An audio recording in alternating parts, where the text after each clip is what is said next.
Beach FM, locals talking to locals. My very great pleasure to welcome now to the program one of our regulars, one of the most treasured spots in the whole week as far as I'm concerned, when I can say good morning and welcome to the program to Ralph McAlister. Good morning, Ralph.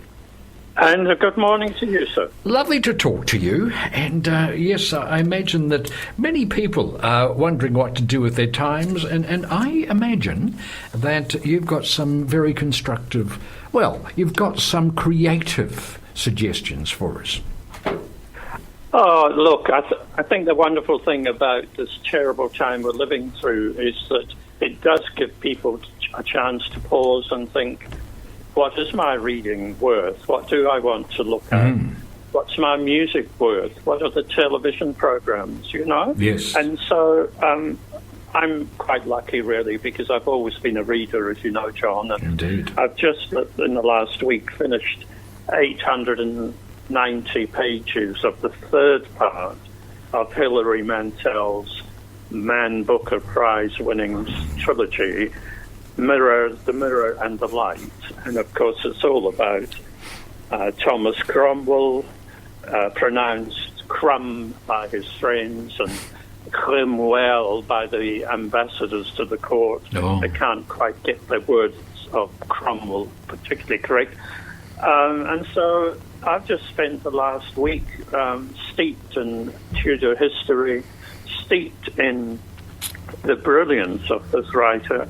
And there are a couple of other people who have said it already, but I don't think it's unfair of me to repeat it. But this will go down probably as the greatest, not just historical novels of the century, but probably for the greatest novel. Because even though it's historically driven, of course, the parallels with modern day, the depth of her research, the detail of the story. We all know Cromwell was beheaded, you know, so the actual, you keep hoping as the book grows to a huge ending that she might even change the course of history, Mantell. She might even risk it and let him go on living. Not because he deserves to, because he's been an absolute monster, murdering, killing people, but she gets so deeply into his character. And the whole story is told in the present tense, which gives it an even more greater immediacy. I do think the Mirror and the Light is an absolute masterpiece. And of course, if you want to follow my enthusiasm, you'd have to go back to Wolf Hall, the first one, which won a Booker and was, his early days and his rise to fame, his clashing with everybody in the court except for Henry VIII, and of course the marriages that were centered around the first and second, and of course the third book. Yes.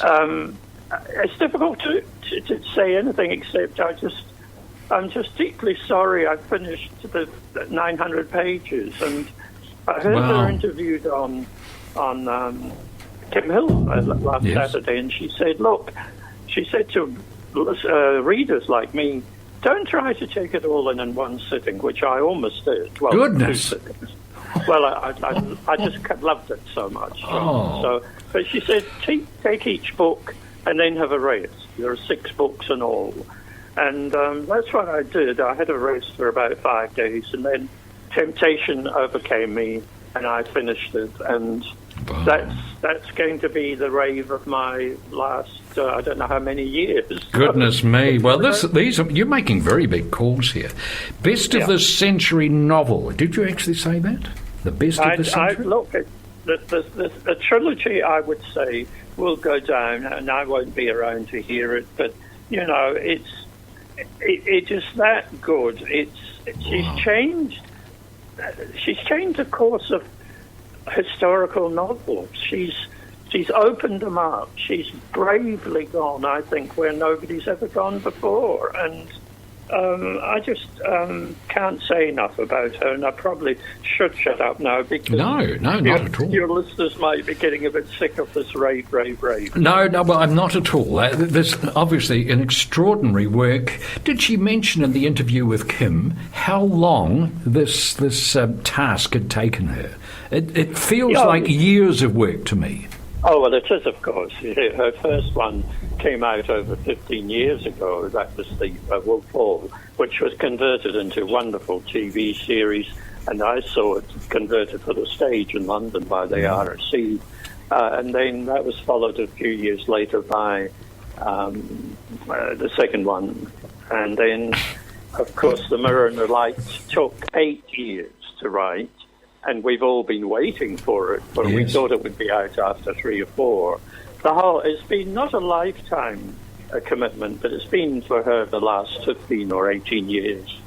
Well, this is extraordinary, isn't it? So the first one, is it Will Paul, the first one that we should seek out? That's right. Once we can go into bookshops again, yes, Wolf Hall, and then go on to the second, and you'll find that Bring Up the Bodies is even more brilliant and exclusively gruesome and wonderful.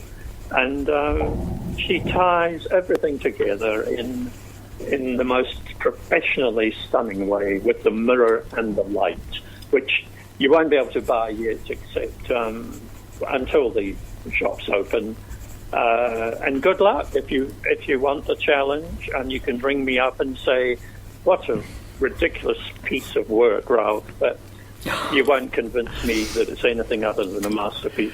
We appreciate your enthusiasm. I was just thinking about the Kindle. Is it available electronically in the Kindle, do you know? Perhaps people could download that now. I was talking to Tilly, my dear friend at Unity Books, the other day, and I said to you realise I'm the only person you know that never uses Amazon, never uses Kindle, because I want to keep supporting my bookshops, my local bookshop at Paper Plus and Unity in Wellington. But in these troubled and difficult times, you have to ask somebody else. I don't know whether it's available on Kindle. I suppose it would be, but I don't use Kindle. Right, okay. I'm sorry for swearing in your presence, sir. I do appreciate that, saying the terrible word, Kindle. Didn't say Amazon, thank heavens. Look, it's been lovely talking to you, Ralph. Thank you so much for that. I'm taking that as a recommendation. Oh, you think so? You think that's what I was meaning to do? Wonderful. Thank you so much, Ralph. Do enjoy. You're welcome. Stay safe. Thank you. Well, there we are. That is Ralph McAlister. 106.3 Beach FM.